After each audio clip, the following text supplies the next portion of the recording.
United Nations on 1994 to protect the rights of indigenous people. They are the real inhabitants of the land. They are the original inhabitant living in harmony with nature and land. Their wisdom, values, and traditions are treasuries for humanity, yet they often marginalized and forgotten. This day is not just about celebration, it is a reminder of our shared duty to protect their rights and heritage. India's history proudly remembers indigenous leaders like Birsa Munda, tribal leaders, freedom fighters born on 15th of November 1875 and died on 9th of June 1900. He born in present-day Jharkhand. He led the famous Munda rebellion against the colonial and oppressive landlords.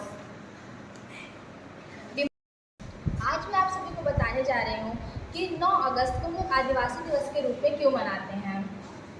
तो जैसा कि हम जानते हैं कि जो हमारा भारत देश है ये विभिन्न परंपराओं, संस्कृतियों, भाषाओं और समाज के अलग अलग समुदायों के लिए विश्व भर में प्रसिद्ध है। इन्हीं में से एक जो मुख्य समुदाय है वो है आदिवासी समुदाय, जिसका योगदान न केवल हमारे प्रकृति की सुरक्षा में है बल्कि हमारी स्वतंत्रता में भी इनका बहुत बड़ा योगदान है।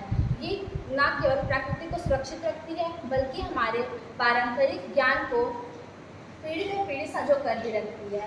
अब हम ये जानेंगे कि इसको हम लोग 9 अगस्त के दिन क्यों मनाते हैं। इस दिन संयुक्त राष्ट्र महासभा यानी UNGA United nation general assembly के दिन यहाँ पर एक बैठक हुई थी। यह एक पहली बैठक थी, इसीलिए इसको हम लोग 9 अगस्त को मनाते हैं। ये बैठक 9 अगस्त 1982 को हुई थी और इसकी घोषणा 23 दिसंबर 1992 में कर दी गई थी कि हम लोग 9 अगस्त को इस दिवस को मनाएंगे। अब हम जानेंगे कि इनका स्वतंत्रता दिवस में क्या योगदान था। इनके साहस और योगदान से प्रेरित होकर हमारे नेता और देशवासियों के मन में पल रही अंग्रेजों के विरुद्ध जो चिंगारी थी उसने एक विशाल ज्वाला का रूप ले लिया और इसके मुख्य नेता थे बिरसा मुंडा, जिसे लोग आदिवासियों का भगवान भी मानते हैं। अब हम जाने कि इन्होंने प्रकृति के लिए क्या किया। प्राकृतिक में जब पेड़ कटाई बहुत ज़्यादा बढ़ चुकी थी तब इन्होंने गांव के उत्तराखंड के कपोला नामक गांव में वहां के मुख्य 3 नेताओं ने चिपको आंदोलन की शुरुआत की। इसके मुख्य नेता थे सुंदरलाल बहुमुड़ा, गौरा देवी और चंदा प्रसाद भट्ट। इन्होंने चिपको आंदोलन में ये जारी किया कि पहले हमें काटो फिर पेड़ को काटना। तो इससे प्रेरित होकर 1980 में जो हमारी प्रधानमंत्री इंदिरा गांधी थी, इन्होंने 15 वर्षों के लिए हरित कटाई को प्रतिबंधित कर दिया। अब हम जानेंगे कि बिरसा मुंडा आदिवासियों के भगवान कैसे बने। हमारे महान स्वतंत्रता सेनानी बिरसा मुंडा का जन्म 15 नवंबर 1975 में हुआ था। इनका जन्म झारखंड के छोटा नागपुर जिले में हुआ था। इनका परिवार बहुत ही गरीब था। इनके पिता और माता का नाम कमोरी पुर्ती और सुगला पुर्ती था। जब अंग्रेजों का जो आदिवासी समाज के बिरसा मुंडा थे उनसे यह देखा नहीं गया तो उन्होंने 19वीं शताब्दी के बाद इसके विरुद्ध लड़ाई कर दी। इन्होंने न केवल एक लड़ाई की बल्कि ये उन्हें प्रेरणा दी कि हम उनके खिलाफ लड़ सकते हैं। उस समय कुछ बीमारियां जैसे हैजा, चेचक ये सब बहुत तेज़ी से थी, तो आदिवासियों को लगता था कि ये भगवान का प्रकोप है। तो बिरसा मुंडा ने उन्हें ये भी बताया कि ये भगवान का प्रकोप नहीं है, इससे हम लोग लड़ सकते हैं। और जो मिशनरी आदिवासियों को ईसाई धर्म का पाठ पढ़ाते थे, उन्होंने इसकी तरफ भी इसके खिलाफ लड़ाई की। उन्होंने इससे एक महासंग्राम चलाया जिसका नाम था उलगुलान। यह स्वतंत्रता विद्रोहों में से एक है जिसका स्वतंत्रता सेनानियों के प्रति चिंगारी जो थी ज्वाला वो बहुत बढ़ चुकी थी और जिसके कारण जो हमारे नेता और देशवासी थे उन्होंने अंग्रेजों के प्रति भी विरुद्ध लड़ाई की और अंग्रेजों को दूर भगाया।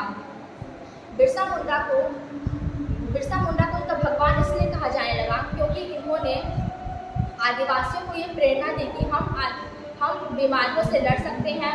उन्होंने संस्कृति और परंपराओं को साथ में रहने की आज्ञा दी और फिर इन्होंने ये भी बताया कि हम लोग अंग्रेजों से कैसे मुक्ति पा सकते हैं। तो धीरे धीरे करके ये पूरे विश्व में प्रसिद्ध हो गए और लोग इन्हें अपना भगवान मानने लगे। इन्होंने एक दर्द Here from class 9B, standing before you all to talk about a very remarkable yet often underappreciated part of our nation.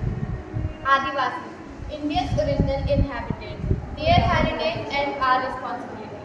Now, who are the Adivasis? The term Adivasi comes from Hindi. Adi means original and Vasi means inhabited, referring to the earliest settlers of Indian subcontinent. They contain around 8 to 9% of Indian population. Roughly 104 million people as per recent figures. With over 500 tribal groups, they spread across the country, especially in forest and hilly regions. From Central India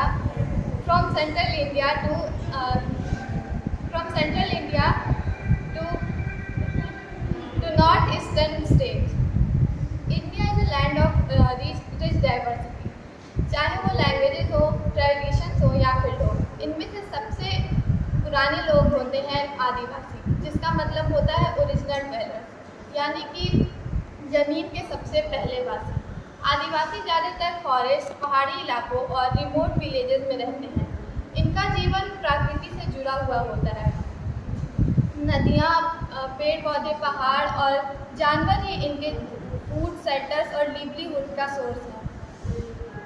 इनकी अपनी एक अलग language, music, dance और festivals होते हैं जो कि बहुत ही यूनिक और खूबसूरत होते हैं। कुछ फेमस आदिवासी कम्युनिटीज़ हैं जैसे कि संथल, भील, गोंड, औरौन और नागा। ये अपने स्किल्स के लिए जाने जाते हैं जैसे कि crafting, farming and traditional medicine. और आज मुझे ये गर्व होता है कहते हुए कि हमारे कंट्री की प्रेसिडेंट द्रौपदी मुर्मू जी भी एक आदिवासी कम्युनिटी से बिलोंग करती हैं। वो संथल ट्राइब से हैं और ये हम सब के लिए प्रेरणा का स्रोत है। लेकिन आज के समय में आदिवासी कम्युनिटीज़ को बहुत से चैलेंजेस फेस करने पड़ रहे हैं, जैसे कि डिफॉरेस्टेशन, इंडस्ट्रियल प्रोजेक्ट्स और ज़मीन का खो जाना। एजुकेशन, हेल्थ केयर और एम्प्लॉयमेंट के लिए भी उन्हें बहुत से स्ट्रगल्स करने पड़ते हैं। तो हमारा फ़र्ज़ है कि हम उनके कल्चर की रिस्पेक्ट करें, उनके राइट्स को प्रोटेक्ट करें और उनके डेवलपमेंट में उनकी हेल्प करें। आखिर में मैं यही कहना चाहती हूँ कि आदिवासी हमारे देश की पहचान का बहुत ही इम्पोर्टेंट हिस्सा है। अगर हम उनके ट्रेडिशन को समझें और उनकी रिस्पेक्ट करें तो हम अपने देश के असली रूट्स को हमेशा जिंदा रख सकते हैं।